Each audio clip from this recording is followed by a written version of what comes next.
Ang bongga lang ng Kim Pao love team ni na Kim Chiu at Paolo Avellino.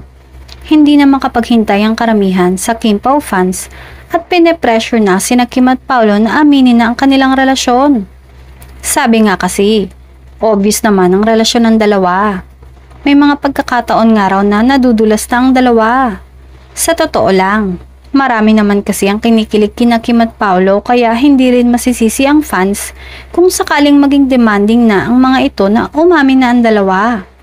Pati nga ang mga kasamahan ni Kim sa It's Showtime, kinukulit na rin ng Kim Pao fans at supporter tungkol sa relasyon ng dalawa.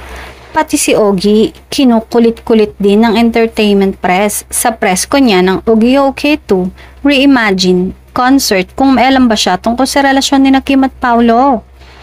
Pero nilinaw nga ni Ogie na hanggang sa biro lang sila kay Kim at hindi talaga nila alam kung may relasyon nga ba ito kay Paolo.